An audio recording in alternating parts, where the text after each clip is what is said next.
Պաշտպանության նախարարության քննչական վարչությունը երեկ երեկոյան որոշում է կայացրել հետաձգել Զորամասի հրամանատար Արտակ Բուդաղյանին տուժող ճանաչելու պահանջի վերաբերյալ որոշումը։ Նշենք, որ Սյունիքի նախկին մարզպետ Սուրիկ Խաչատրյանի տան մոտ տեղի ունեցած արյունալի միջադեպից հետո Արտակ Բուդաղյանը հրազենային ծանր վնասվածքներ էր ստացել, իսկ նրա եղբայրը Գորիսի քաղաքապետի նախկին թեկնածու Ավետիք Բուդաղյանը սպանվել էր։ Թե ինչու է հետաձգվել Արտակ Բուդաղյանին տուժող ճանաչելու որոշումը, Բուդաղյանների ընտանիքի փաստաբան Հայկ Ալումյանն ասաց, թե պատճառաբանությունն այն է, որ մի շարք քննչական գործողություններ պետք է կատարվեն։ Ամեն դեպքում ըստ փաստաբանի քննիչի որոշումը արդար չէ։ Ուշագրավ է, որ սպանված Ավետիք Բուդաղյանը քրեական գործով արդեն իսկ ճանաչվել է տուժող։ Հետևաբար փաստաբանին հարցրեցինք, թե արդյոք նրա եղբորը Արտակ Բուդաղյանին տուժող ճանաչելու որոշումը հետաձգելը չի նշանակում, որ նախաքննական մարմինը ցանկություն ունի նրան մեղադրանք ներկայացնել։ Ես կարծում եմ, որ գործի հանգամանքները այնպիսին չեն, որ Արտակ Բուդաղյանը ներգրավվի որևէ այլ կարգավիճակով, քան տուժողի կարգավիճակն է։ Բայց չէ՞ որ քրեական գործում նաև զինդատախազը հայտարարեց, որ զինված հարձակում է եղել։ Զինդատախազը հայտարարեց այն ժամանակ, երբ որ ինքը գործի մասին գիտեր ուղիղ այնքան, ինչքան մեզանից յուրաքանչյուրը։ Դրա համար այդպիսի հայտարարությունները ինչպես զուրկ էին որևէ փաստական հիմքերից այդ պահին, այնպես էլ իրավաբանորեն կոռեկտ չէին։ Ես հույսով եմ, որ զինդատախազը որոշ շտկումներ կմտցնի իր դիրքորոշման մեջ, եթե դա տեղի չունենա, մենք համապատասխան դատավորական գործողություններ կան, որոնք կկատարենք, այդ թվում նաև կարող է պատահի բացառք հայտնենք զինդատախազին եւ այլն։ Այսինքն քրեական գործում նման բան չկա, որ զինված հարձակում է եղել եւ Արտակ Բուդաղյանը։ Գիտեք ինչ, գոնե այն ծավալը, որ ինձ հայտնի է, ինձ է տալիս ասելու, որ զինդատախազը հաստատ շտապել է իր մեկնաբանություններով։ Որն էր պատճառը նման իրավիճակ ներկայացնել, որ զինված հարձակում էր Արտակ եւ Բուդաղյանները եկան մարզպետի տան վրա զինված, այսպես ասած։ Չգիտեմ, զինդատախազին այդ հարցը տվեք։ Պարոն Ալումյան, հանրությանը եւ զինդատախազի կողմից եւ նաեւ մյուս կողմի մարզպետի նախկին մարզպետի կողմնակիցների կողմից ներկայացվել է մի իրավիճակ, մի պատկեր, որ երկու եղբայրները զինված եկան եւ հարձակվեցին նրանց տան վրա։ Մյուս կողմից նկատի ունեն Բուդաղյանների կողմից որևիցե բացատրություն, մեկնաբանություն չի տրվել դեպքերի հետ կապված։ Ինչու՞։ Եվ արդյոք սա ինչ-որ առումով վատ վիճակի մեջ չի դնում նաև Բուդաղյաններին։ Բուդաղյաններին արդեն վատ վիճակի մեջ դրել են։ Այս մեկնաբանություններ անել չանելը չի, որ պետք է իրանց տնի կամ չտնի վատ վիճակի մեջ։ Հիմա ինչ վերաբերում է մեկնաբանություններին, ով ինչ է մեկնաբանում, ով որ արդարանալու կարիք ունի, ինքն էլ առաջ են գնում, չէ՞։ Ինչ-որ բացատրություններ է սկսում հրապարակել, հա, ինչ-որ պատճառներ է փնտրում, առիթներ է փնտրում, չէ, այդ ամեն ինչի։ Ես կարծում եմ Բուդաղյանների զուսպ կեցվածքը պայմանավորված է նրանով, որ իրենք արդարանալու բան չունեն, իրենք այսօր մեղադրողի դիրքերից են խոսում, իրենք մեղադրելու են մինչև վերջ օրենքի սահմաններում եւ շատ հետեւողական։ Այսինքն նրանց այնտեղ գնալը ինչ-որ կոնկրետ հիմքեր ուներ մարզպետի, նախկին մարզպետի չեմ մեկնաբանում այն, ինչ որ քրեական գործի նախաքննությանը կարող է առնչ նախաքննական գաղտնիքին կարող է վնասել։ Դա ես չեմ մեկնաբանում։ Այսպիսով նախկին մարզպետի տան մոտ տեղի ունեցած արյունալի միջադեպից գրեթե 1 ամիս հետո Բուդաղյանները իրենց փաստաբանի շուրթերով հայտարարում են, որ կատարվածը այնպես չի եղել, ինչպես որ ներկայացնում է զինդատախազ Գևորգ Կոստանյանն ու նախկին մարզպետը։ Ավելին, փաստաբանի համոզմամբ Բուդաղյանները անմեղ են։ Գլխավոր հարցը, որի պատասխանը դեռ չեն տվել կողմերից եւ ոչ մեկը, շարունակում է մնալ այն, թե որն է եղել արյունալի միջադեպի պատճառը եւ ինչ ներգրավվածություն ունի այդ ամենում նախկին մարզպետ Սուրիկ Խաչատրյանը։ Նշենք, որ առ այսօր զինվորական հոսպիտալում գտնվող Արտակ Բուդաղյանը հրաժարվում է խոսել լրագրողների հետ։ Ինչ վերաբերում է նրա առողջական վիճակին, ապա Բուդաղյանին բուժող բժիշկը Սևակ Շահբազյանը մեծ է զրույցում ասաց, որ Զորամասի հրամանատարի վիճակը բավարար է եւ ամենայն հավանականությամբ այս շաբաթ նա դուրս կգրվի հիվանդանոցից։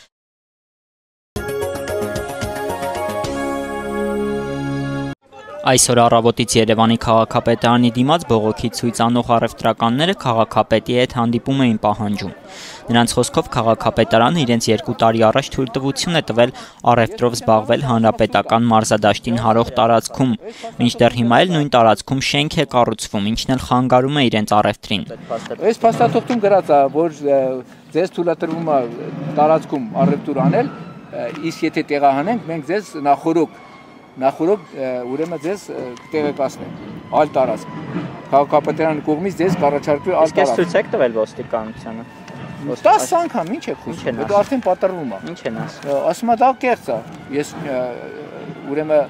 չեմ համարում դա օրինական փաստաթուղթ։ Օգտագործած գործիքներ ենք վաճառում, մաշված, բայց նույն բանը կա, լինում է ապրել, ստացվում է այդ։ Ուրիշ ճար չունենք, ինչ անենք, աշխատանք չկա։ Ես զինագործ եմ, գործիքագործ եմ, 350 հոգու աշխատող եմ եղել, ոչ մեկը աշխատանք չի տալիս, աշխատանք չունեմ։ Ես չեմ գա ու ստիպված ես արդեն կռացել եմ այն ուռի ծառի նման գործ եմ անում ընտանիքիս բարելու համար։ Քաղաքապետարանի հարևանությամբ գտնվող այգում հավաքված ցուցարարները Ազատություն ռադիոկայանի հետ զրույցում պատմեցին, որ 2.5 տարի առաջ իրենց բռնի կերպով վերնիսաժի հանրապետության հրապարակի հարևանությամբ գտնվող հատվածից տեղափոխեցին հանրապետական մարզադաշտին հարող տարածք, խոստանալով, որ այստեղ խոչընդոտի չեն հանդիպի, մինչդեռ արդեն 2 շաբաթ է ընդհանրապես չեն կարողանում առևտրով զբաղվել։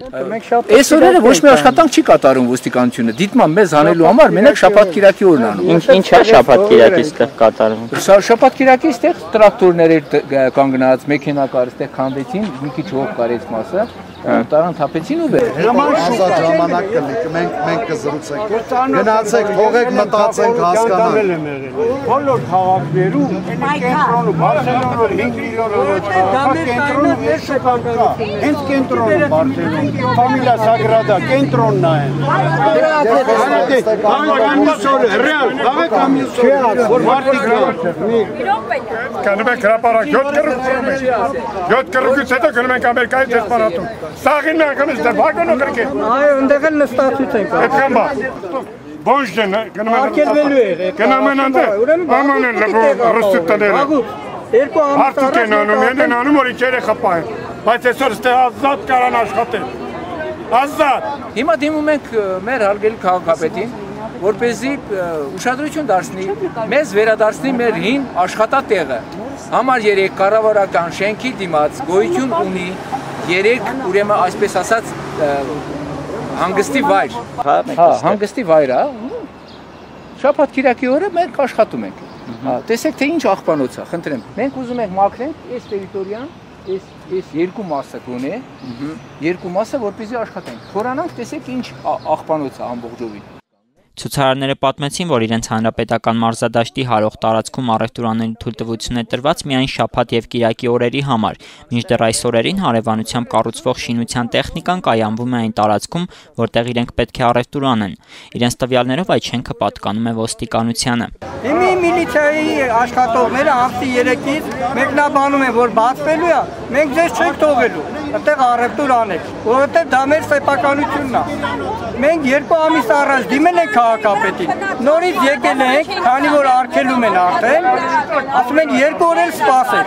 բայց խաբում են, մենք չենք հավատում իրար։ Եթե 2 ամսվա մեջ հարց չեն լուծել, հնարավոր է 2 օրում լուծել։ Ցույցի ընթացքում նրանց մոտեցավ քաղաքապետարանի ներկայացուցիչ, ով հավաստիացրեց, որ առաջիկա օրերին այս հարցին լուծում կտան, մինչդեռ ցուցարարները պատասխանեցին, որ չեն հավատում այդ խոստումներին եւ առաջիկա շաբաթ-կիրակի օրերին պարզապես կգրավեն վերնիսաժի այն հատվածը, որտեղ նախկինում առևտուր էին անում։ Միապնես փոքր գումար ուզեն, որ դու, այսինքն, вообще քեզ էդի չանհանգստացնի, որ մոտեղը մաքրեն, այսինքն հասկանում ես, Հասկանալի է, պրիմիտիվ, այս աղ թողեք քննարկեն, ձեզ Մի հարց չէ, եթե այսօր վաղը չպատասխանեցին, մենք արդեն ուժի զորով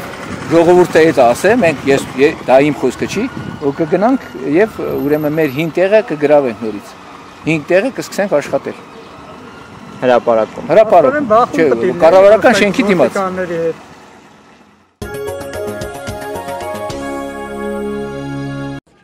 Սունդուկյան 90 շենքի բնակիչները այսօր փակեցին բանվորների մուտքը կանխելով շենքի ետնամասի այգում նախատեսված ապամոնտաժման աշխատանքները։ Արաբկիր վարչական շրջանի ղեկավարի տեղակալ Արտակ Միսկարյանը բանվորների եւ շինտեխնիկայի ուղեկցությամբ եկել էր այգի, պնդելով, թե հարակից ավտոտնակներն ու այգու մետաղական ցանկապատը ապօրինի են ու պետք է անհապաղ քանդվեն։ Բնակիչների ահազանգով պուրակում էր նաեւ ավականու Բարև Երևան դաշինքի անդամ Ստյոպա Սաֆարյանը։ Քանի որ խնդիրները շատ են,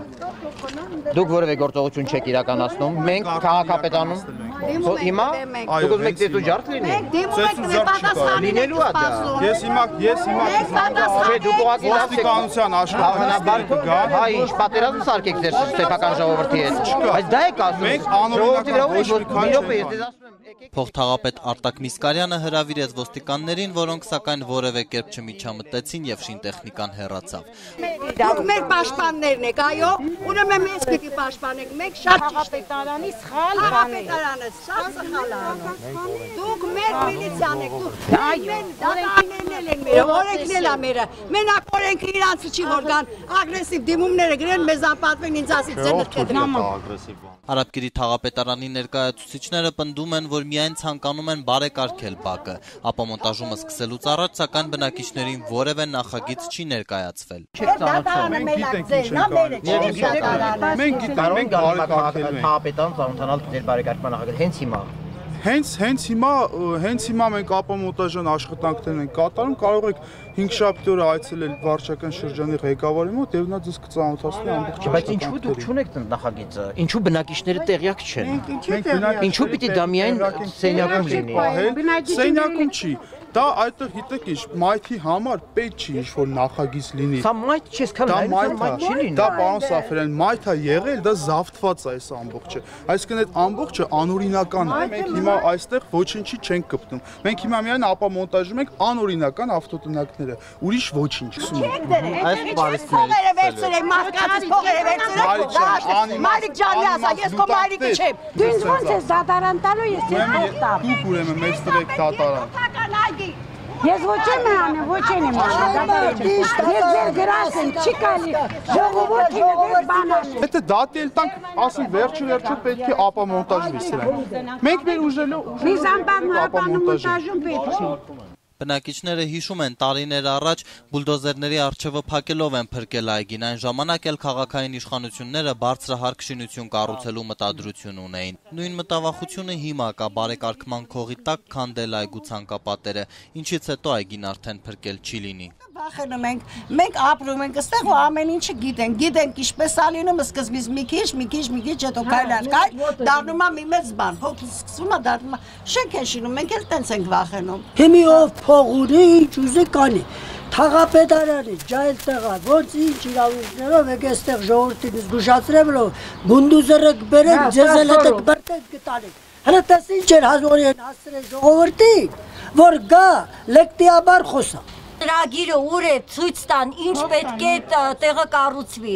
առանց որևէ թղթի առանց փաստաթղթի ուզում են իրեն քանդել։ Օրեր առաջ բնակիչները թաղապետարանից ծանոթագրեր են ստացել 10 օրվա մեջ սեփական ուժերով քանդել հիմնականում մոշենիներով պատված մետաղական ցանկապատը։ Հակառակ դեպքում Արաբկիր վարչական շրջանի աշխատակազմն ինքը կապամոնտաժի ծախսերը թողնելով բնակիչների ուսերին։ Ստյոպա Սաֆարյանը այս համայնքի ղեկավարության հետ շփման փորձ ունի, Փափազյան փողոցի կրպակներն էլ այսպիսի ծանոթագրերի հիման վրա ոստիկանական բիրտ միջամտությամբ ապամոնտաժվեցին։ Ուլ չենք տալու ժողովրդի հետ միասին ապօրինի գործողություններ իրականացնել, սա այս տարածքում եւ այս վարչական շրջանի մոտ կարծեք թե արդեն գործելակերպ է դարձել, նախկինում էլ կրպակները ապամոնտաժելու հետ կապված բառացիորեն նույն շաբլոն տրաֆարետներն էին ուղարկում ծանոթում մարդկանց, ուղղակի դատարանը այսպես քաղաքացու գլխին մահակ դարձրած, որ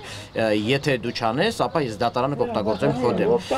Սա ուղղակի անպատվաբեր է։ Բարև Երևան դաշինքը դիմել է Երևանի քաղաքապետին պահանջելով բարեկարգման նախագիծը։ Ստյոպա Սաֆարյանը համոզված է ցանկապատն ընդամենը պատրվակ է, այգին յուղոտ պատառ է։ Երեխաներ են, տարբեր մարդիկ են, կմտնեն, կջարդեն, կփշրեն, այսինքն այս տարածքը իր իմաստը կկորցնի ընդհանրապես։ Եվ իրանք դրա համար գիտեն, ասում են ցանկապատները հանեք։ Իրենք գիտեն ինչից են մոտեցել։ Այսինքն ակնհայտ է, որ այստեղ բարեկարգման հետևում կան այլ նպատակներ եւ դրանք միգուցե այս տարվա հետ չեն կապված, բայց հաջորդ տարի կարող են իրականացնել եւ որ պարզվի որ սա անխնամ տարածք է։ Վերջին հաշվով առաջի անգամը չի որ քաղաքապետարանը մեզ ասում է տեսեք այգիները խոզանոցի են վերածվել, տանք մասնավոր ինչ-որ մեկի։ Եթե ցանկապատները գեղեցիկ չի գտնում են, մենք պատրաստ ենք համագործակցել քաղաքապետարանի հետ, նույնիսկ գումար տրամադրել, ավելի գեղեցկացնել, եթե մի բան անքի, մենք պատրաստ ենք, այնպես չի, որ ոչինչ չենք ուզում արվի։ Խորհրդարանական ընտրությունների քարոզարշավին քաղաքապետ Տարոն Մարգարյանը եկել է Սունդուկյան 90 բակ։ Բնակիչները պատմում են, որ նույնիսկ իրենց շնորհակալություն է հայտնել այգին խնամելու համար։ Հիմա երևանցիները վիրավորված են սպառնալից տոնով նամակից, այն որ ստիպված են դույլերով ջրել այգին։ Դա էլ պատահականություն չեն համարում, բայց ասում են չեն նահանջելու։ Տասնյակ տարիներ կարողացել են քաղաքում պտղատու այգի պահպանել։ Բերում են այդտեղ բարեկարգման բանով վաղ միսօր ծառերը կչորացնեն, որպեսզի որևէ մեկին տան։ Ասեմ այդ որ բերում եք բարեկարգում եք, ով պետքա այդ ծառերը խնամի ջերի, կամ թե ասում ձեր բնակիչները, մեր բնակիչները, այսինքն այդտեղ ինչ կա, ինչ միտում կա, որպեսզի մի տար հետո կան ծառերը չորացեն,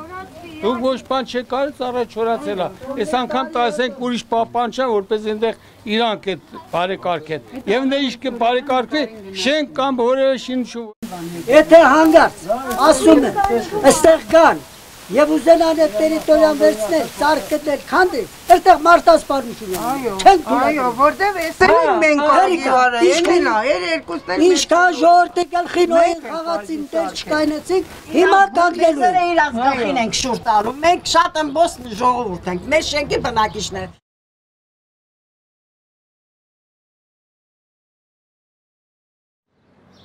Դավթաշենի 4-րդ թաղամասի 46/3 հասցեում գտնվող այգու ծառերը արմատախիլ են արվում։ Այսօր առավոտյան հազանգեց քաղաքացի Վարդան Բլբուլյանը։ Իր խոսքով առավոտյան արթնացել է մեքենաների ձայներից եւ դուրս գալով բակ տեսել, որ տան առջևի այգու ծառերը ոչ թե հատում են, այլ արմատներով հանում եւ տանում։ 5 ծառեր են արմատներով հանել, պատճառաբանելով, թե դրանք տնկելու են այլ վայրում։ Մի քանիսը տարել են, մեկը հենց այդպես արմատախիլ արված թողել այգում։ Բնակիչները նշում են, որ բոլոր ծառերի վրա արդեն պտուղներ կային եւ դրանք այլ վայրերում չեն աճի։ Բերքը տված տարել են խնձորենին, տանձենին, սալորենին։ Այստեղ էս մի մեքենա զորով կանգնեցի առաջը, որպեսզի բուլդոզերը չաշխատի։ Հեսա անել են ստեղ, ընդեղ երկու հատ ստեղից, ընդեղ ծառ կար, ստեղ ծառ կար, մեծ խնձորեներ։ Ծառերը վերցնում են միանգամից դնում են մեքենայի մեջ ու տանում, որպեսզի ոչ մի հետ չմնա։ Իսկ փոսերը միանգամից լցնում էին, քանի որ դարձել են արդեն պրոֆեսիոնալ կանաչատվածներ։ Այստեղ երկար տարիներ այգի է եղել պտղատու ծառերով, որը մշակել են շենքի բնակիչները։ Նրանց խոսքով դեռ 2013-ի հունվարին այստեղ փորձել են շինարարություն սկսել իրենց տեղեկություններով, շենքից 10 մետր հեռավորությամբ եւ 10 մետր բարձրությամբ։ Մեքենաների վերանորոգման կետ էր նախատեսվում կառուցել։ Հիմա իրանք ասում են, որ մենք ուզում ենք մի հարկ կառուցենք, բայց որն է երաշխիքը, որ վաղը 2-րդ, 3-րդ, 4-րդ չեն կառուցել։ Շենքի կողք արդեն տեսակ, կառուցում են 2 հարկ, հետո տանիքի անվան տակ արդեն կառուցում են 3-րդը։ Չենք իմանում ինչա կատարել։ Հատի մեքենաները չեն կարող մոտենան, երկրաշարժի ժամանակ մեքենաները չեն կարող մոտենան։ Շենքը երկու կողմից շատ նեղ միջանցք ունի։ Իսկ եթե Աստված մի արած է շենքի մի բան պատահի ու շենքը փլվի, ուղղակի 20-30 մետրանոց շենքի համար առնվազն 20 մետր տարածք ապետ, որպեսզի մեքենաները կարողանան աշխատել։ Ի պատասխան բնակիչների դիմում բողոքներին քաղաքապետարանից պատասխանել են, որ այդ հասցեում շինարարության որևէ նախագիծ քաղաքապետարանի հետ համաձայնեցված չէ եւ շինարարության թույլտվություն էլ տրամադրված չէ։ Սա փետրվարի 26-ին 2013 թվականի։ Մինչդեռ դրանից հետո մարտի 5-ին քաղաքացիներին տրամադրած պատասխանում Երևանի քաղաքապետարանը նշել է, որ դեռ 2012-ի դեկտեմբերին տրված առաջադրանքի համապատասխան այդ հասցեում գտնվող հողամասում նախատեսվում է մինչև 2 հարկանի հասարակական նշանակության օբյեկտի շինարարություն, իսկ տարածքը պատկանում է քաղաքացի Արթուր Մարտիրոսյանին։ Դիմեցինք Երևանի քաղաքապետարան, որտեղից պատասխանեցին, որ շինարարության փաստաթղթերը օրինական են, իսկ ծառերը իրենց արմատային հիմքով են տեղափոխվում այլ վայրում տնկելու պայմանով։ Բնապահպան Կարինե Դանիելյանը Ազատություն ռադիոկայանին փոխանցեց, որ հազվագյուտ դեպքերում այն էլ, երբ ծառերը տեղափոխվում են հողի մեծ շերտի հետ միասին, հնարավոր է, որ պտուղներով ծառը կրկին աճի։ Այսօր 30 բնակիչները կրկին դիմումներ ներկայացրին, այս անգամ արդեն բացի քաղաքապետարանից դիմել են նաև Վերահսկիչ պալատին, նախագահին եւ Մարդու իրավունքների պաշտպանի գրասենյակ։ Գրասենյակի քաղաքական եւ տնտեսական իրավունքների վերականգնման բաժնի մասնագետ Նարեկ Նազարյանը անդրադառնալով Երևանի քաղաքապետարանի բնակիչներին տրված պատասխաններին Ազատություն ռադիոկայանին փոխանցեց։ Հակասող պատասխաններն այս մասով է պետք է Մարդու իրավունքների պաշտպանին բարձրաբանտավ Երևանի քաղաքապետարանից։ Քաղաքապետարանի տեղեկատվության եւ հասարակայնության հետ կապերի վարչությունից տեղեկացրին, որ գրություններում հակասություն չկա, քանի որ դրանցից մեկը վերաբերել է հողահատկացման խնդրին, մյուսը քաղաքաշինական փաստաթղթերի տրամադրմանը։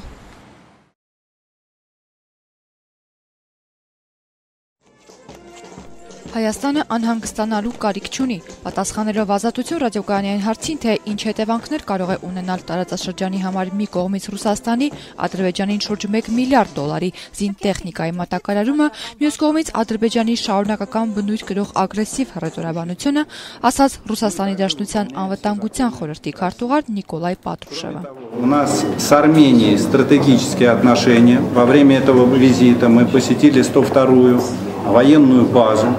Հայաստանի հետ մենք ունենք ռազմավարական հարաբերություններ։ Այս այցի շրջանակներում մենք այցելեցինք նաև 102 ռազմակայանը եւ համոզվեցինք, որ մեր զինվորականները, բանակը եւ սահմանապահները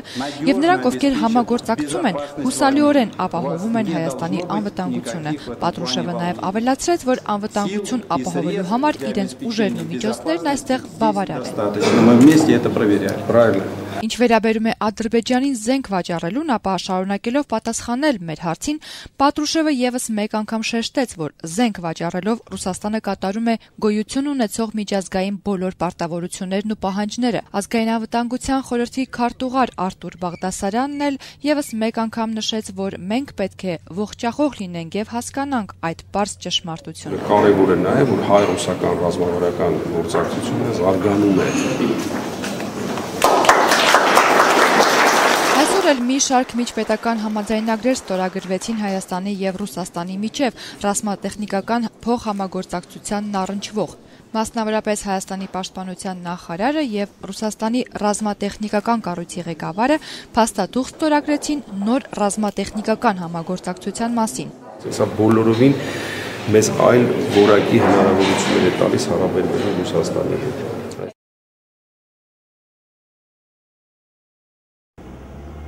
Գյումրին էլ վերջապես ունեցավ նոր ավտոբուսներ, ճիշտ է առայժմ դրանց թիվը 10 է, բայց նախատեսվում է թիվն ավելացնել ու քաղաքային տրանսպորտի սպասարկումը միկրոավտոբուսներից անցնի ավտոբուսայինի։ Դրա համար եւս 60-ից 70 ավտոբուս է անհրաժեշտ։ Գյումրիի Վարդանանց հրապարակում կայանած չինական հայ գերտիպի արդեն ծանոթ ու մայրաքաղաքում շահագործվող այսպես ասած մանուշակագույն ավտոբուսները զարդարված դրոշակներով ու փչիկներով անտարբեր չէր թողնում անցորդներին։ Շատերը մոտենում ու հարցնում էին, թե արդյոք այն քաղաքի համար է շահագործվելու։ Շատ լավ կյանք, թողումն եշտուղի, լարիվ թող քաղաքային միկրոավտոբուսները սենց լինեն, սիրուն, գեղեցիկ, մաքուր, հարմարավետ, շատ լավ է։ Այսինքն միկրոավտոբուսները փոխարինվեն ավտոբուսներով։ Ես օժարել, այդպես։ Միկրոավտոբուսները այլևս չեն արտարացնում։ Չեն արտարացնում։ Միկրոավտոբուսները սխմված, ջեպքիրները մեջը, գրբանահատները, սրանք ազատ, լավ, վեշով, սունկով նստում ես։ Շատ ուրախ եմ, որ այդ մարշրուտկաներից պրծանք, կարող ենք հանգիստ երթևեկել։ Ջերի օտիպես այս մեքենաները պետք էին մեր քաղաքի համար։ Միկրոավտոբուսները, միկրոավտոբուսները նոր կտեսնեին, թե ինչ կզած մարդիկ կերտային։ Սա կուսիկ են տար։ Բայց այս ավտոբուսների մեջ մարդիկ հանգիստ կնան երտակա։ Թիվ 1 եւ թիվ 40 երթուղին են սպասարկելու ավտոբուսները New City Trans ընկերությունն է մրցույթը շահել, թեպետ մրցակից չի էլ ունեցել։ Այլ երթուղիներում հայտարարված մրցույթներում ավտոբուսների հայտ չի եղել։ New City Trans ընկերությունը ուղևորցի առաջարկ էր ներկայացրել 150 դրամ, սակայն այն չի ընդունվել։ Փաթեթում ուղևորցը սահմանված էր, առաջարկված էր 150 դրամ, բայց մրցույթային հանձնաժողովի կողմից պայմանավորվածություն ձեռք բերվեց, որ ուղևորցը լինելու է 100 դրամ, շահագործվելու է 100 դրամով։ Ավտոբուսներն այսօր քաղաքում սիմվոլիկ մեկ պտույտ տվեցին Վարդանանց հրապարակից մինչև Անի թաղամաս։ Առաջին ուղևորն էլ Գյումրիի քաղաքապետ Սամվել Բալասանյանն էր, քաղաքապետարանի աշխատակազմով։